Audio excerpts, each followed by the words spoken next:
1952 ഞങ്ങളുടെ മാരേജ് ഉണ്ടാവുന്നത്. അപ്പൊ അക്കാലത്തൊക്കെയാണെന്ന് വെച്ചാൽ മാഷിങ്ങനെ ചിത്രം വരയ്ക്കലും ഒരു താമസിക്കുന്ന ലോഡ്ജിൽ നിറയെ കുട്ടികളും സ്കൂളിലത്തെ കുട്ടികളും മാഷന്മാരും ആകെ കലമാഷെന്നൊക്കെയാണ് അറിഞ്ഞിരുന്നതൊക്കെ. ഓരോ ചിത്രങ്ങൾ വെച്ചാൽ കുറെ ലൈൻസാണ് കാണുക. അങ്ങനെ ഒരു പ്രത്യേക ശൈലിയിലുള്ള സാധാരണ കാണാത്ത രീതിയിലുള്ള ഒരു വര പോലെയാണ് തോന്നിയിട്ടുള്ളത്. പിന്നെ മൂപ്പര് ചെറിയ ചെറിയ കാര്യങ്ങൾ പറയാം, നമുക്ക് വളരെ സീരിയസ് ആയി തോന്നുന്ന കാര്യം മൂപ്പര് വളരെ നിസ്സാരമായിട്ട് കഴിയും. അച്ഛന്റെ ചിത്രങ്ങളൊക്കെ കണ്ട് അങ്ങനെ വളർന്നു വന്നോണ്ട് ചിത്രം വര ജീവിതത്തിന്റെ ഭാഗമായിട്ട് അങ്ങനെ വന്നതാണ്. അങ്ങനെ ചെറുപ്പം മുതല് അച്ഛന്റെ ബ്രഷും പെയിന്റും അതൊക്കെ എടുത്ത് വരച്ച് അങ്ങനെ വന്നുകൊണ്ട് ഞങ്ങളത് പഠിക്കാൻ വേറെ എവിടെയും പോയിട്ടൊന്നുമില്ല. കണ്ട് അങ്ങനെയുള്ള അറിവ് മാത്രമേ ഉള്ളൂ. അപ്പൊ അങ്ങനെ വരച്ചിട്ട് ഓരോരോ രീതിയിൽ ഇങ്ങനെ ഇപ്പൊ ഒരുവിധം കാര്യങ്ങളൊക്കെ അറിയാം. ഞാനും അനിയനും അച്ഛനും കൂടെ ഒരു എക്സിബിഷൻ അമ്മയായിരുന്നു ഉദ്ഘാടനം ചെയ്തു. JDS 2010 എറണാകുളത്ത് വെച്ച് നടത്തി. അതൊരു പ്രത്യേക അനുഭവമായിരുന്നു. കണ്ടുവരുന്ന പലരും പറഞ്ഞു ഇങ്ങനെ കാണാറില്ല.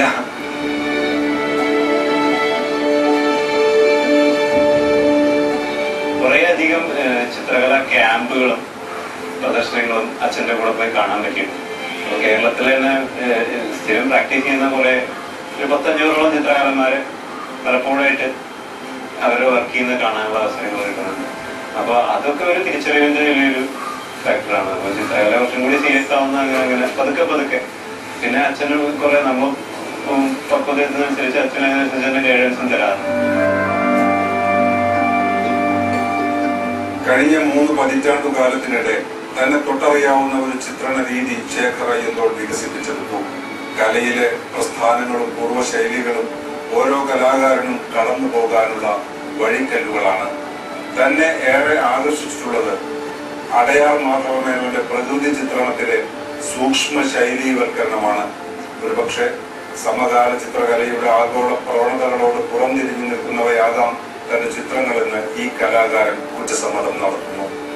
പക്ഷേ ദശാവതാരത്തെയും പറയിപ്പറ്റ പന്തിരൂപത്തെയും പ്രമേയമാക്കുന്ന ശേഖർ ചിത്രങ്ങൾ മലയാളത്തിന്റെ പുരാസ്മൃതികളെ സാമൂഹിക സ്വപ്നങ്ങളുമായി ലയിപ്പിക്കുന്ന വിധം ഉള്ളടക്കത്തിലും ആഖ്യാനത്തിലും നവീനമാണ്. ഇതിനായി പുത്തൻ മാധ്യമ സാങ്കേതികത ഉപയോഗിക്കുന്നതിലും ഇദ്ദേഹം കൃതഹസ്തനാണ്.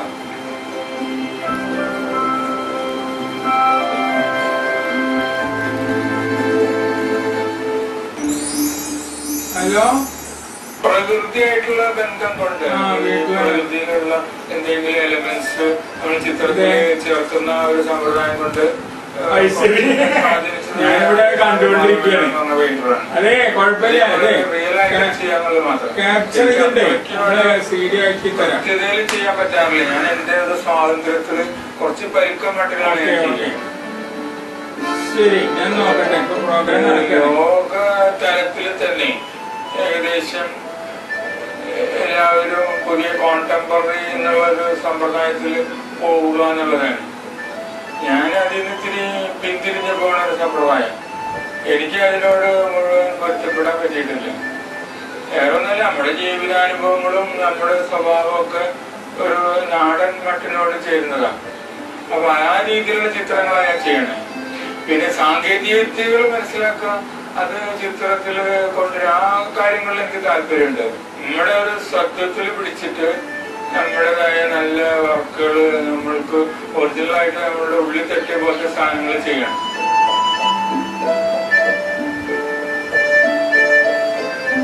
ഭാരതീയ ചിത്രകലാ സംസ്കാരത്തിന്റെ ഒരു പാരമ്പര്യമായിട്ട് ഭാഷ ചിത്രങ്ങൾ കാണും. ഉദാഹരണത്തിന് മിനിയേച്ചർ ചിത്രങ്ങൾ, ചുമർചിത്രങ്ങൾ, ഇവയിലൊക്കെ കാണുന്ന രേഖകളുടെ ഒരു പ്രാധാന്യം, അത് ഭാഷ ചിത്രങ്ങൾ നമ്മൾ ശ്രദ്ധിക്കാതെ ഭാരതത്തിന്റെ ഒരു രീതിയാണ്.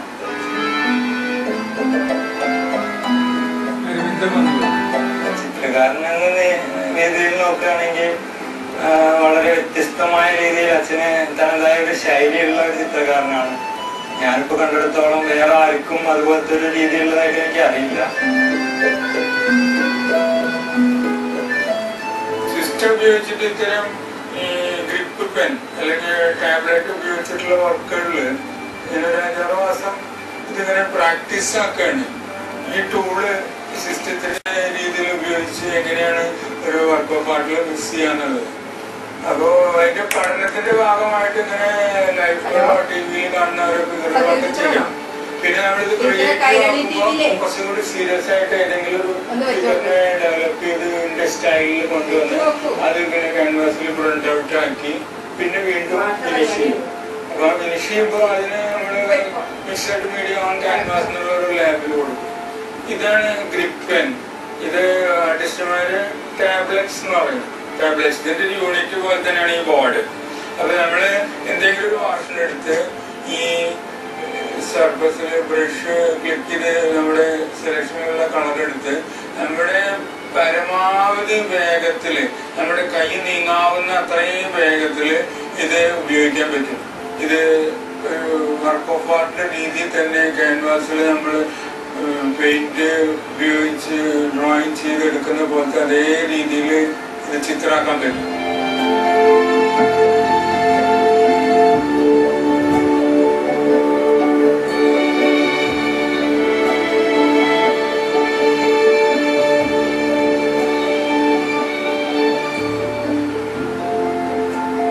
കലയെ ശുദ്ധകലയെന്നും പ്രയുക്ത കലയെന്നും വേർതിരിക്കുന്ന അതിർത്തികളിൽ ശേഖർ അയ്യന്തോൾ വിശ്വസിക്കുന്നില്ല. ചിത്രകല ഒരു സ്വച്ഛന്ത പരിസരമാണ്. മനുഷ്യന്റെ ഏതു യാദൃശ്ചിക സ്പർശത്തിൽ നിന്നും ഈ പ്രപഞ്ചത്തിന്റെ വിസ്മയകരമായ ഒരു പാറ്റേൺ സൃഷ്ടിക്കപ്പെടാം. ശേഖർ കുടുംബം മുഴുവൻ പങ്കെടുക്കുന്ന പ്രകൃതി ദൃശ്യ കാർഡ് നിർമ്മാണം ഈ ആശയത്തിന്റെ സാധൂകരണമാണ്.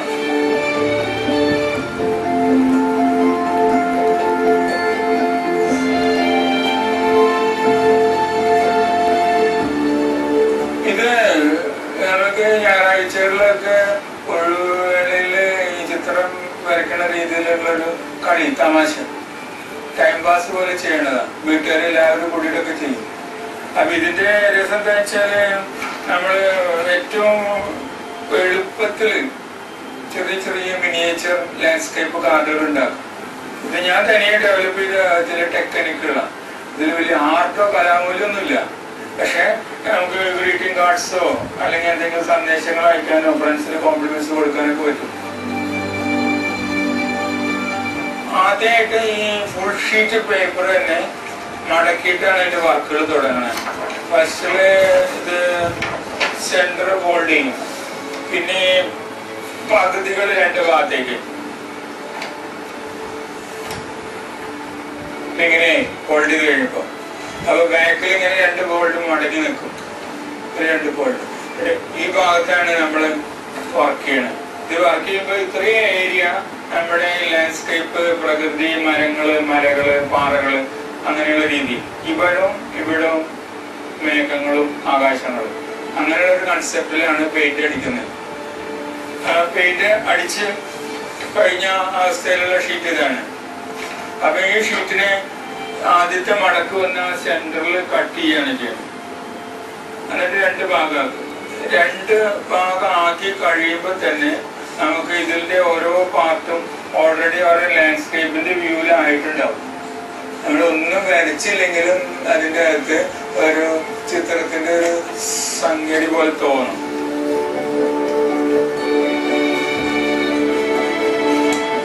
പിന്നീട് ഇതില് എന്തെങ്കിലും ചെറിയൊരു മരവും രണ്ട് കിളികളോ വരച്ച പറക്കായി.